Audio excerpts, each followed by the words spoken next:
à la une de ce journal, le déroulement du baccalauréat de l'enseignement secondaire général et le First School Living Certificate ont laissé apparaître quelques couacs entre salles d'examen obscures et mal éclairées pour des candidats. Plusieurs absences ont été signalées dans certains sous-centres d'examen. Dans le monde rural, les difficultés de mobilité ont exaspéré des parents d'élèves et ont failli causer du tort à certains candidats. Dans un tel contexte, dans une telle atmosphère, comment ont-ils affronté les premières épreuves écrites des examens officiels de fin d'année? Élément de réponse en ouverture de ce journal. Quelles sont les modalités de coordination de la sécurité transfrontalière entre Malabo et Yaoundé? Un accord vient d'être signé dans la capitale de la Guinée équatoriale après des années d'affrontements diplomatiques sur la gestion de la frontière au niveau de Kiossi. Les enjeux de cet accord de défense et les perspectives, on en parlera dans la page consacrée à la sécurité et la défense au Cameroun.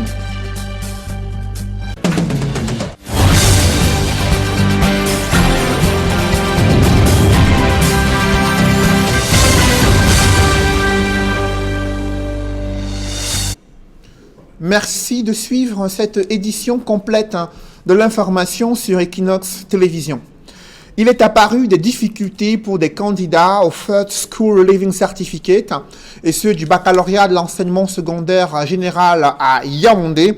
Au lancement des épreuves ce matin, certains candidats, notamment ceux au First School Living Certificate, n'avaient pas de masque de protection contre la Covid-19, tandis que leurs aînés du secondaire, candidats au baccalauréat, ont composé dans des salles mal éclairées. Il y avait de la pénombre, difficultés d'éclairage qui ont failli impacter sur la concentration de ces candidats devant les premières épreuves écrites. Des manquements observés lors de la visite du gouverneur Paul Nasseri Beya dans certains centres d'examen à Yaoundé. Des précisions avec Ike Cyril. Premier jour de composition à l'école publique bilingue du centre à Yaoundé. Certains candidats au First School Living Certificate n'abordent pas de cache-nez. Et c'est lorsque le gouverneur de la région du centre arrive que des masques de protection sortent de leur cachette. Nasseri Paul Beya fait le tour de quelques centres d'examen. À l'école primaire de la retraite, aucun incident n'est signalé pour les 244 candidats au certificat d'études primaires. Nous sommes là depuis 6 heures où nous avons commencé à accueillir les candidats. Et les salles ont été apprêtées depuis la semaine passée. Bon, nous avons reçu 243 candidats, il n'y a qu'un seul absent. Et nous leur avons d'abord distribué des masques. Ils ont lavé les mains et maintenant les épreuves ont commencé depuis 8 heures. À l'école publique de la Cité Verte, un candidat est absent sur les 314 inscrits. Et même si les couleurs n'ont pas été levées, les responsables font savoir que les épreuves se déroulent plutôt bien. Après les écoles primaires, c'est par le collège de la retraite que Nasseri Paul Beya entame le tour des établissements secondaires. Ici, le dispositif de lavage des mains est bien en place. Chacun des candidats au baccalauréat de l'enseignement secondaire général a son gel hydroalcoolique devant lui. Les services des personnels de santé, reconnaissables à leur blouse blanche, sont également réquisitionnés pour parer au plus pressé. Au lycée général Leclerc de Yaoundé, une candidate au baccalauréat A4 espagnol, victime d'un malaise, est placée en isolement dans la salle dite de convivialité. L'infirmière parle d'un mal de ventre que l'élève aurait traîné depuis la maison. Elle passera le reste des épreuves seule dans cette salle. Le gouverneur met ensuite le cap sur le lycée bilingue d'application. 506 candidats sont inscrits ici, mais certains composent pratiquement dans la pénombre. Les salles ne sont pas suffisamment éclairées. C'est pratiquement le même constat au lycée de la Cité Verte. Même si le dispositif de lavage des mains est installé et la distanciation physique respectée, les 779 candidats ne sont pas logés à la même enseigne. Certains sont pratiquement dans l'obscurité. Après le tour du propriétaire, le gouverneur de la région se fait une idée du déroulement des épreuves dans certains centres et sous-centres d'examen. Les mesures barrières qui ont été prises, même les salles de convivialité, tout ça fonctionne bien et nous voulons encourager que pendant tout au long de ces examens, que les surveillants, les responsables veillent à ce que toutes ces mesures sont prises en compte jusqu'à la fin des examens. Dans la région du centre, 75 000 candidats affrontent les épreuves du baccalauréat de l'enseignement secondaire général, tandis que 36 000 candidats sont inscrits au certificat d'études primaires. L'examen du baccalauréat s'est déroulé sous haute surveillance militaire à Fongotongo.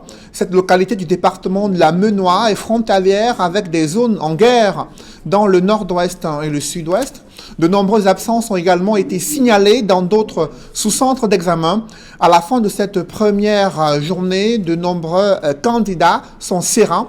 Ils disent avoir affronté les premières épreuves avec une certaine aisance et attendent les prochaines prévues demain mercredi. Des détails avec Leclerc Tsakem. Silence, on cogite. Dans les salles d'examen des différents sous-centres de la région de l'Ouest, comme partout ailleurs au Cameroun depuis ce matin, ça remue des méninges. Les candidats à l'examen du baccalauréat d'enseignement général sont face à leur destin. Dès l'entrée des différents centres de composition, une fouille systématique s'impose.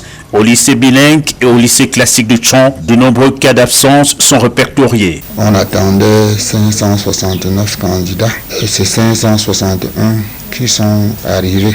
Bon, il y a 8 absents, 4 filles et 4 garçons. Les absents sont essentiellement dans les séries les plus peuplées, à savoir les séries allemandes et espagnoles, parce que les séries chinois et italiens, comme c'est de petits effectifs, la probabilité qu'il y ait des absents là-bas est faible. 667 ont répondu présents et nous avons noté 15 absents. Nous allons veiller tout au long de cet examen que les consignes et les instructions relatives à l'organisation de cette session spéciale soient respectées à la lettre. Dans l'arrondissement de Sangotongon, localité proche du département du Libialem dans le sud-ouest, les forces de sécurité à l'entrée de l'établissement veillent au grand. Côté hiérarchie, les dispositions ont été prises pour garantir un déroulement harmonieux des épreuves. Cette section d'examen est une section spéciale parce que notre pays traverse une période très difficile à cause du coronavirus et ce qui fait qu'il fallait prendre un certain nombre de dispositions pour que cet examen se déroule sans anicroche. Nous avons prévu que tout candidat doit venir avec son casque pour ne pas sortir pendant les pauses. Nous avons pris les dispositions en désinfectant toutes les salles de composition le dimanche. L'examen est en train de se dérouler dans de très bonnes conditions. En salle, la sérénité se conjugue au présent. Les premières épreuves rendues, les candidats dévoilent leurs impressions. Les sujets qui nous sont proposés étaient très abordables. J'ai opté pour le commentaire composé, ce qui était très abordable chez moi. J'ai choisi le premier sujet qui était la science peut-elle mettre fin à l'humanité, les limites et de la valeur de la science. Le problème qui se pose de ce premier sujet était la valeur de la science. Les sujets étaient abordables, tous les 3 sujets. Donc si les autres épreuves sont comme ça, vraiment je serais super à l'aise.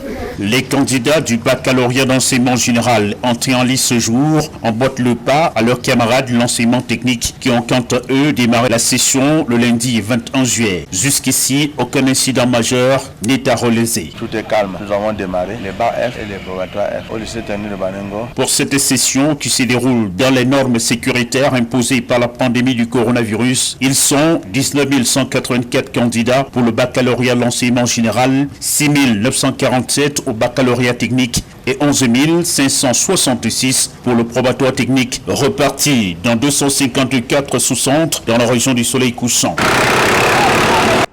Dans quelle atmosphère les candidats au baccalauréat de l'enseignement secondaire général ont affronté les premières épreuves écrites dans la capitale économique du Cameroun? Quelques curiosités ont été observées dans le 4e arrondissement. Élément de réponse avec Jean-Paul Fougnat. Elles sont une véritable attraction et même une curiosité à ces épreuves pratiques du GCE technique de la session 2020 des examens de fin d'année. Sans complexe, ces filles tutoient et défient même leurs camarades garçons sur le terrain d'apprentissage des métiers généralement considérés comme chasse gardée des hommes. Many have the thoughts that girls are not supposed to do building. No, I want to challenge you that is not the right thing. Building is good for girls. If you come, you will like it. You will not regret doing the building. my field is motor mechanics. Yeah, what really motivated me in the trade is how they work, the parts, what they do in the field. Génie civil, électricité, électronique, mécanique automobile, elles se sentent tout à leur aise d'être même meilleures que les garçons. I want to join, to challenge women that I can also do the same thing that men can do too. Now students have to realize this practical diagram in their breadboard in order to connect it and have the table value, the value of content that will enable them to do the report and the conclusion. À la distribution des épreuves, à l'heure du top départ, tout se déroule comme prévu, à l'exception d'une fausse note d'une dizaine de candidats absents à l'appel dans ces deux sous-centres, Nguesson et Mabanda, dans le 4e arrondissement de Douala-Bonabéry. Parce qu'avec les irrégularités, on ne peut pas dire exactement le nombre de candidats absents, mais au fin de journée, on va savoir qui est présent et qui est absent. Représentant 35% de l'évaluation à l'examen final du GCE technique, les candidats ont jusqu'au 5 août pour montrer leur savoir-faire sur plusieurs terrains d'apprentissage. Une fois la phase pratique achevée, c'est sans le moindre répit que ces candidats aborderont les épreuves écrites, une phase décisive représentant 70% de la deuxième étape de cet examen, prévu du 6 au 20 août prochain. Toujours dans la ville de Douala, les mesures barrières ont été respectées dans d'autres sous-centres d'examen situés dans le 3e et 5e arrondissement de Douala. Cependant, de nombreuses absences ont toujours été signalées, mais aucun autre incident majeur. D'autres précisions avec Dallas Kana et Isabelle Carole Zepet. Pour la session 2020 de l'examen de baccalauréat de l'enseignement secondaire général, des milliers de candidats à travers le Cameroun passent les épreuves écrites. Au lycée bilingue d'Oyak et de Niala, dans le 3e arrondissement de la ville de Douala, les séries A et D sont en pleine concentration sur leur première épreuve, la littérature, et en série C, la philosophie. Pour la plupart d'entre eux, cet examen démarre bien. Bon, du fait que j'ai déversé mes connaissances que je connaissais sur le pouf, bon, je me sens un peu libre, donc content, je veux dire. Du fait que bon, ce que j'ai appris, c'est un peu ça qui est venu et c'est satisfait beaucoup. C'était abordable en fait. Et je me sens heureux. Si le reste des épreuves pourrait être aussi comme ça. Dans ces deux sous-centres visités, certains candidats n'ont pas répondu à l'appel. On a reçu 930 candidats. Et il y a 13 absents. Pour l'instant, il n'y a pas d'incident. Nous attendions globalement 695 candidats. Et jusqu'à présent, nous avons déploré 2 absents. Cet examen, je crois que se déroule dans de bonnes conditions, on peut dire. Les responsables de ces sous-centres d'examen ont pris toutes les dispositions pour barrer la route au Covid-19. Il n'y a pas de pause, il reste en salle, puisqu'on évite là l'attroupement. Il y a l'eau, il y a les gels, le secrétariat a les gels, il y a les gants. Nous avons une salle appelée salle d'isolement, au cas où, on ne sait jamais, l'infirmerie qui est là, prête à accueillir, ne serait-ce que en attendant. L'examen de baccalauréat de l'enseignement secondaire général qui démarre ce mardi 21 juillet 2020 s'achèvera samedi prochain par l'épreuve facultative. Dans le département du Mungo, de nombreux parents se plaignent en raison de la distance entre leur domicile et certains sous-centres d'examen où leurs enfants ont affronté les épreuves écrites du First School Living Certificate. La difficulté de mobilité les ont exaspérés. Certains candidats ont failli arriver en retard. Ils ont dû surcharger dans certains transports en commun et les mesures barrières ont été respectées, des dispositions spéciales pour d'autres candidats. On voit tout cela dans ce reportage que signent Jacques Molon et Nadine Yambou. À Loé, dans le département du Mungo, des parents des élèves candidats au First School Living Certificate sont en colère. Ils dénoncent les tracasseries liées à la distance qui sépare l'établissement scolaire de leur progéniture au centre d'examen. Les élèves ici font face au surcharge. Le problème, c'est que ce matin, les enfants doivent aller à l'examen. Or, normalement, parce qu'il y a un président de l'APE, il y a un chef d'établissement, je crois qu'il devrait gérer ça et faire que nos enfants voient dans les bonnes conditions. Les enseignants sont partis en laissant les enfants entre les mains des parents. C'est comme ça. Nous avons toujours posé ce problème depuis les listes. Qui vient de porter 40 enfants à bord. Taxi de ville. Face au risque élevé de contamination du fait de la surcharge et même d'accidents de la circulation, les parents interpellent les responsables de l'éducation de base de pallier à ce problème pour les prochaines sessions. Chaque fois, malgré le fait qu'on s'assoit ensemble pour dire ok, nous allons gérer de cette façon-ci. On prend des dispositions même financières, mais à la fin, les enfants nous retournent. Et du côté de Mandio, dans le département du Mungo, c'est une ambiance peu ordinaire qui règne ici au sous-centre d'examen du baccalauréat du lycée bilingue de Mandio. Un dispositif spécial est installé à l'entrée de l'établissement scolaire. Des fouilles systématiques, prise de température et lavage des mains, c'est le passage obligatoire avant l'entrée en salle. Tout à côté, les forces de l'ordre veillent au grain afin d'assurer le bon déroulement de l'examen.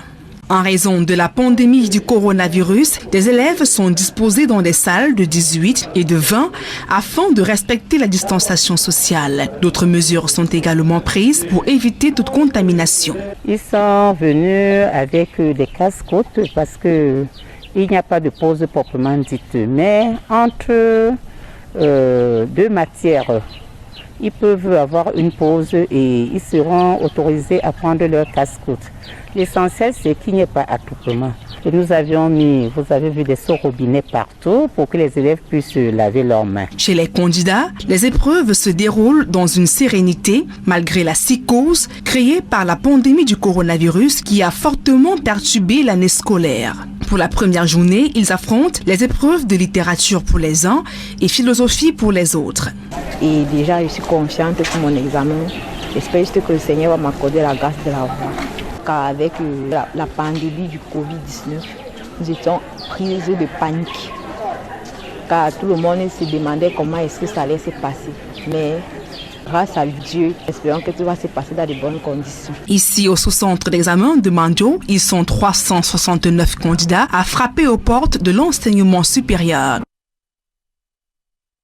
L'actualité, c'est un nouvel épisode d'un bras de fer entre le MRC et le RDPC.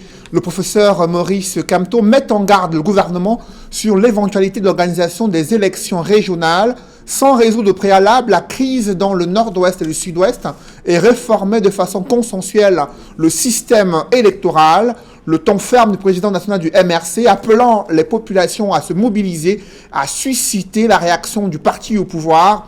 Le secrétaire à la communication, le professeur Jacques Famdongo, déplore des manœuvres du président du MRC qui n'a plus d'existence sur le plan politique. D'autres précisions avec Donald Brice Kamgan. Le président du mouvement pour la renaissance du Cameroun dit être opposé à toute nouvelle élection sans solution à la crise dans le nord-ouest et le sud-ouest et sans réforme consensuelle du code électoral. Maurice Kamto appelle les Camerounais à s'opposer, je cite, par tous les moyens à la tenue des élections régionales sans cesse de préalable. Il ne s'agit pas d'un appel à l'insurrection ou à un coup d'État, écrit le leader du MRC, mais d'une lutte politique consciente des Camerounais pour leur libération. Maurice Kamto indique que sa formation politique et lui ont prêché la recherche de la paix et du dialogue sur la crise anglophone, mais dans le désert. Le peuple camerounais ne supportera plus que des Camerounais tuent d'autres Camerounais, regrette-t-il, ajoutant que l'on doit sortir du cycle de la violence dans le nord-ouest et le sud-ouest. S'agissant du code électoral, Maurice Kamto note qu'il n'est pas à même d'assurer des élections sincères et transparentes. Il signale les irrégularités et incohérences que l'application du texte a révélées depuis 2013, avant de conclure qu'il n'est plus question de participer en l'état actuel à ce qu'il appelle une farce d'élection, rappelant au passage les recommandations formulées par divers acteurs en vue de la réforme du texte, l'Union africaine, Elections Cameroun, l'Union européenne, la société civile et l'opposition, dont les propositions n'ont jamais été examinées à l'Assemblée nationale, et ce en violation du règlement intérieur qui oblige d'inscrire en examen tout texte de loi passé par 2 sessions. 0 élection sans fin de la guerre civile au Nozo et la réforme consensuelle et effective du système électoral. C'est le slogan que Maurice Kamto appelle les Camerounais à s'approprier. Réaction de Jacques Famdongo, le président du RMC est dans une démarche contradictoire. Le secrétaire national à la communication du RDPC s'appuie sur le fait que le MRC appelle par ailleurs les Camerounais à s'inscrire sur les listes électorales. Sur le code électoral, le communicateur en chef du RDPC estime que la contestation du texte est non fondée et que les griefs soulevés peuvent être soumis au Conseil constitutionnel, juge unique de la constitutionnalité au Cameroun. Maurice Kamto souhaite tirer la légitimité du peuple camerounais sans avoir un mandat électif, s'offusque Jacques Famdongo, qui note que le MRC a choisi de boycotter le double scrutin municipal et législatif de mars dernier. Parlons économie dans ce journal. Les priorités budgétaires du gouvernement sont connues pour l'année 2021. Il envisage, selon le ministre des Finances, de reconstruire en priorité les régions du nord-ouest et du sud-ouest, deux régions économiquement sinistrées du fait d'une guerre fratricide qui dure depuis près de 3 ans et demi. Le parachèvement des infrastructures destinées à abriter la CAN 2022 font partie des priorités du gouvernement. La gestion de la dette publique est également prévue selon le ministre des Finances. Joël Essengue et Guy Zogo nous en disent plus dans ce compte rendu. Quelles seront les priorités du budget 2021? L'ouverture du séminaire sur la préparation du budget de l'année prochaine a donné l'occasion au ministre des Finances de s'apaisantir sur cette question. D'emblée, Louis-Paul Motazé a fixé le cap en définissant le fil d'Ariane de cette entreprise. La sincérité budgétaire et les politiques volontaristes doivent être observées pour que les choix opérés portent exclusivement sur les priorités qui s'imposent actuellement à l'État du Cameroun. Concrètement, les premières priorités vont s'articuler autour de la riposte contre la Covid-19, la situation dans le nord-ouest et le sud-ouest et la décentralisation. La mise en œuvre du plan global de riposte contre la Covid-19, la prise en charge de la sécurité sur l'étendue du territoire national, de la reconstruction des régions de l'extrême nord, du nord-ouest et du sud-ouest, le renforcement de la décentralisation à travers le relèvement de l'autonomie et des ressources affectées aux collectivités territoriales décentralisées. De plus, un autre aspect de cette problématique, lui, mettra l'accent sur les programmes gouvernementaux, le CHAN 2021 et la CAN 2022, la couverture santé universelle et la dette. La finalisation de certains grands programmes gouvernementaux en cours, à l'instar plan d'urgence, du plan triennal spécial jeune, des préparatifs du CHAN 2021 et de la CAN 2022, la mise en œuvre de la couverture santé universelle, le service de la dette intérieure et extérieure dont il faut respecter les échéances de paiement. Cependant, le ministre des Finances rappelle qu'il y a bien des efforts à fournir pour y arriver.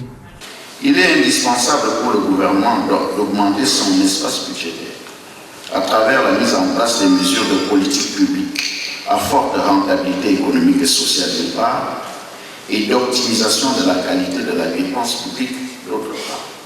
Quelle forme va prendre cet élargissement budgétaire souhaité? Les contribuables et autres milieux d'affaires vont devoir attendre pour savoir à quelle sauce ils seront mangés. Vous l'avez suivi, le gouvernement ressasse ses annonces habituelles en visant la promotion de la transformation locale des produits agricoles, mais aucune stratégie n'a vraiment permis jusqu'ici de réduire le déficit de la balance commerciale. En pleine crise sanitaire, le pays continue d'importer massivement des produits alimentaires. La facture est salée dans un tel contexte de difficultés de trésorerie et d'enjeux d'élaboration du budget.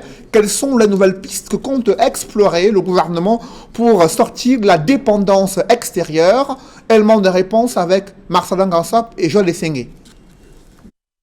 En s'invitant au Cameroun, le Covid-19 impose l'impérieuse nécessité de la réorientation budgétaire et l'impératif catégorique de la priorisation des dépenses. Le Covid nous a permis de réinterroger les politiques publiques qui sont menées par le gouvernement. Vous avez suivi que l'accent sera mis sur l'import-substitution, c'est-à-dire nous devons promouvoir la production locale. pour faire face au choc économique et financier qui est loin d'avoir dit son dernier mot et équilibrer la balance commerciale déjà suffisamment déficitaire. Les pouvoirs publics n'ont pas d'autre choix que de miser sur le renforcement de la production locale, des denrées de grande consommation. Comme vous connaissez, le commerce international est assez perturbé. Donc il y a des productions que nous devons valoriser localement pour permettre que nous puissions dépendre moins de l'extérieur en ce qui concerne les produits de subsistance. L'accent sera donc mis sur les actions concrètes qui peuvent être menées par les départements ministériels concernés pour que nous renforcions la résilience et que nous soyons moins dépendants de l'extérieur.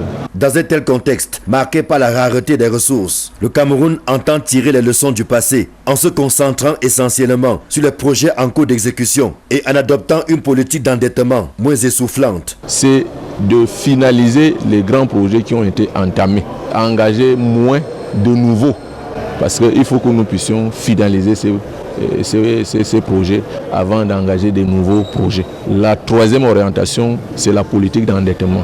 Il faudrait que nous puissions nous endetter dans des guichets concessionnels qui sont moins onéreux pour ne pas alourdir le service de la dette et privilégier donc le financement intérieur.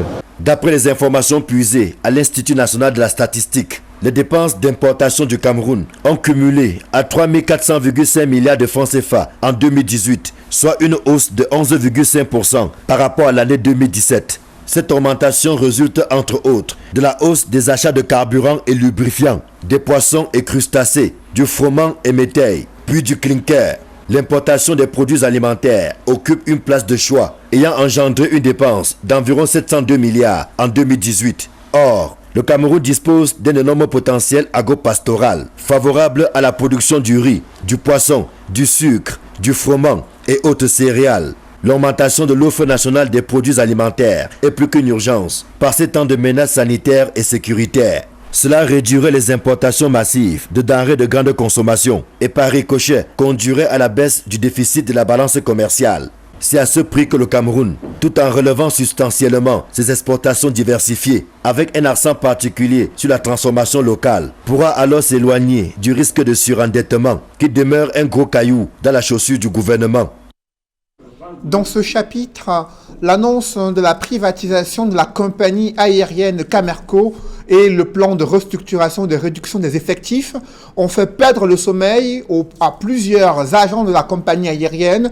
Ils ont tenu à manifester leur inquiétude devant les locaux de Camerco à Bonanjo, quartier administratif, au moment où le gouvernement a donné son quitus pour la réduction des effectifs, un plan de restructuration et une privatisation. La question préoccupe également des employés et agents de Camerco. Quel sort réservé pour ces différents agents qui cumulent déjà plusieurs mois d'arrêt de salaire? Ils ont tenu à faire entendre leur voix. Des discussions sont en cours à la délégation du travail et de la sécurité sociale à Douala. Cependant, rien n'a encore été décidé au moment où plusieurs d'entre eux sont en chômage technique à la suite d'une décision du directeur général de Camerco. À présent, je vous invite à suivre l'un des représentants du personnel de Camerco préoccupé par la décision du gouvernement d'aller vers une privatisation et une réduction des effectifs. Il faut le dire, ça n'avait que trop duré. C'est l'article 5 d'un document qui crée l'entreprise depuis 2006. Donc pour nous, c'est salutaire. Et si c'est donc la panacée pour la relance et la suivi de l'entreprise, alors nous ne pouvons que dire merci. Seulement, allons-nous dire merci pour l'avenir alors que le présent est sombre? Nous disons non. Nous demandons seulement aux travailleurs de ne pas baisser les bras, de rester mobilisés, de rester responsables, de faire confiance au chef de l'État qui à plusieurs reprises, on nous l'a dit, veut sa compagnie. Nous attendons simplement que cela soit démontré. Donc on passe des paroles ou alors des écrits aux actes. C'est ce que nous attendons des pouvoirs publics et de ce courrier que nous voyons comme vous circuler dans les réseaux sociaux.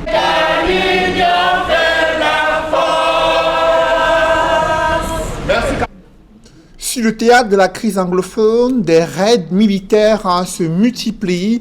Une opération a été menée il y a quelques jours pour neutraliser près de 15 séparatistes, parmi lesquels des leaders des groupes armés qui semaient la terreur à Pinyin dans l'arrondissement de Santa.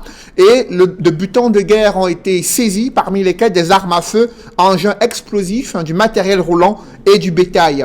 Évocation avec Stella Mbou, Innocent Abega et Julienne Berthe-Bissaille.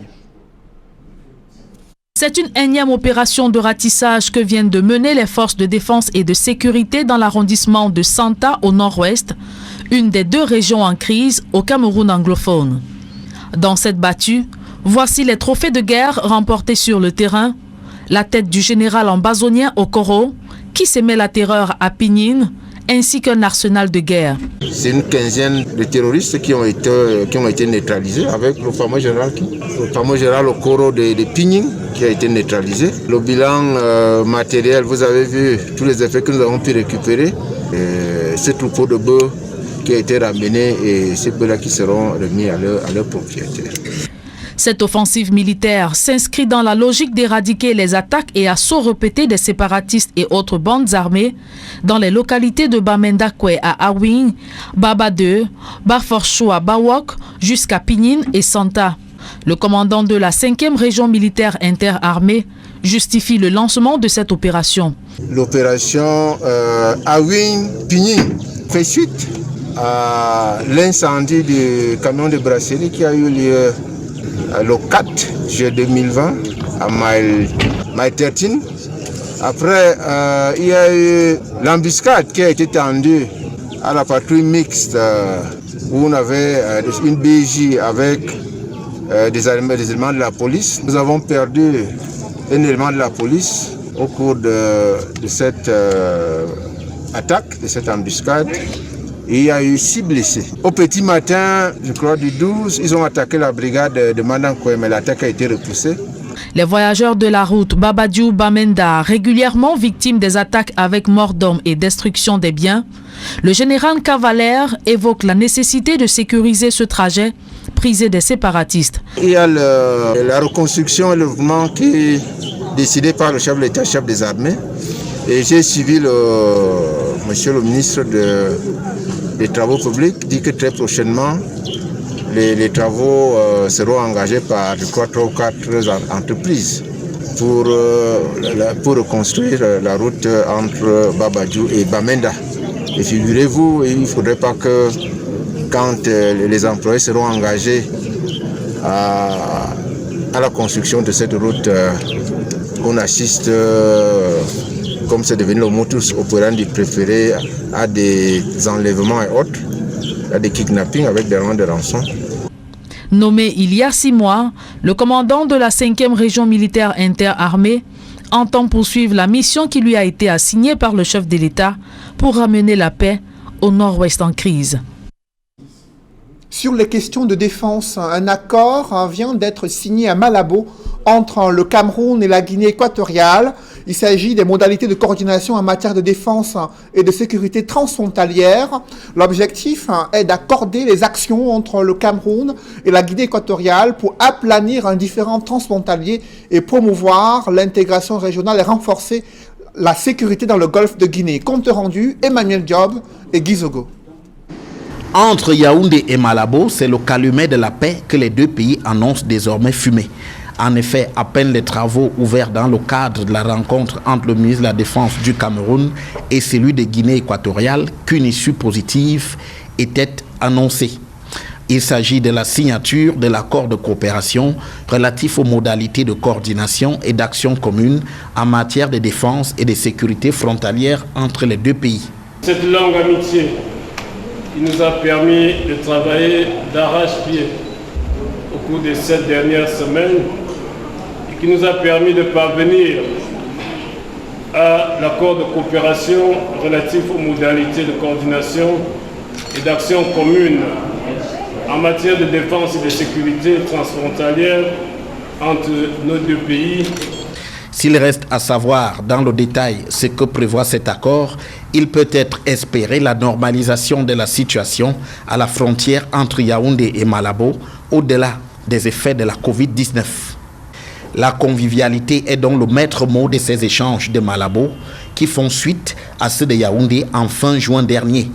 Il n'empêche que réciprocité oblige, comme avec la délégation équato-guinéenne à Yaoundé, la délégation camerounaise à Malabo n'aura pas été reçue par le chef de l'État équato-guinéen.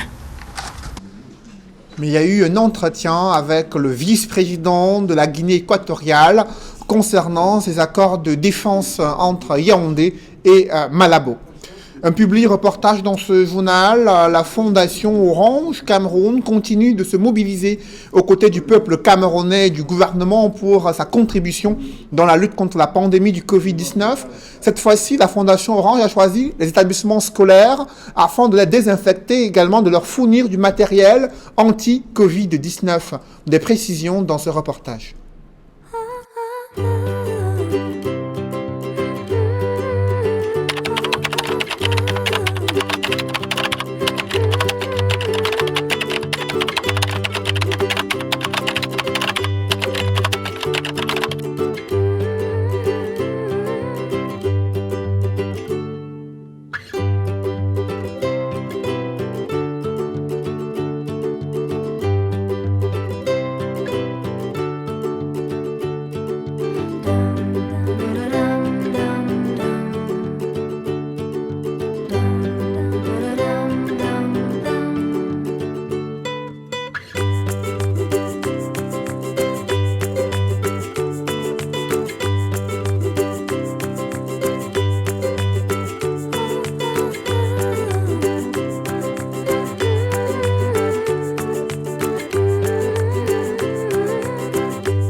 Skin School, c'est une opération qui vise à désinfecter de façon hebdomadaire des établissements secondaires qui ont été sélectionnés sur l'étendue du territoire dans les 10 régions et de pouvoir procéder chaque semaine à la désinfection de ces différents établissements. Nous avons commencé la semaine dernière par 3 établissements, un à Douala, notamment le lycée de la Cité des Palmiers, et 2 à Yaoundé, notamment le lycée Général Leclerc et également le lycée de Mendon.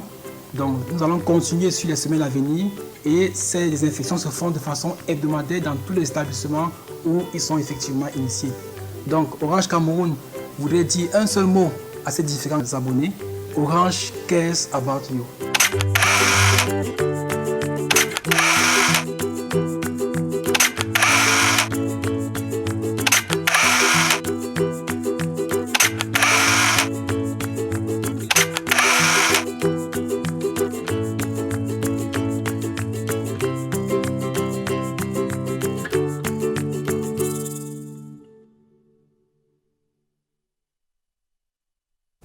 Mesdames, Messieurs, c'est la fin de ce journal. Merci de l'avoir suivi. Juste après cette édition de 20h, retrouvez Serge Alan-Ontou et ses invités pour le débrief du journal sur le plateau d'Equinox Soir. Serge Alan. Des agents de Cameroun Airlines Corporation s'interrogent sur leur sort. Vous avez vu leurs mines serrées, visages crispés. Certains d'entre eux ont perdu le sommeil depuis plusieurs mois et pour cause, ils ont été mis en congé technique. Ils accumulent des mois d'arrêt de salaire et voilà qu'ils lisent dans la presse que le gouvernement a donné son accord pour un plan de réduction des effectifs et un plan de restructuration de l'entreprise dans le but de la privatiser. Des préoccupations sur le sort réservé à ces centaines d'employés et agents de Camerco dont l'avenir s'inscrit en pointillé dans la compagnie aérienne. Aucune réaction officielle pour confirmer ou non ces informations concernant la privatisation, le plan de restructuration et la réduction des effectifs. Ils comptent manifester encore une fois de plus leur exaspération et leur préoccupation devant la direction générale de la compagnie Camerco à Douala. Les hommes du général Cavalaire, commandant de la 5e région militaire interarmée, neutralisent des séparatistes et font beaucoup. Ils ont pris beaucoup de matériel aux séparatistes. Une opération militaire qui s'est déroulée à Santa, dans la région du nord-ouest. Vous avez suivi le commandant de la 5e région militaire indiquer que c'est la suite de plusieurs attaques contre les entreprises brassicoles et des attaques contre des soldats qu'une telle opération militaire a été menée. Près de 15 séparatistes neutralisés, parmi lesquels un leader d'un groupe armé, indique ce général, qui relève également qu'il y aura des enjeux sécuritaires autour du projet de reconstruction de la route Babadjou-Bamenda, qui est dans un piteux état. Lui qui note que les forces de défense et de sécurité sont mobilisées pour faire face aux groupes armés séparatistes dans la région du nord-ouest. Voilà, madame, monsieur, c'est dans l'essentiel et qui nous soir deuxième partie. Bonsoir à vous, Cédric Nouffelé. Bonsoir, bonne soirée à vous, Serge Alain. Rendez-vous demain. 20h.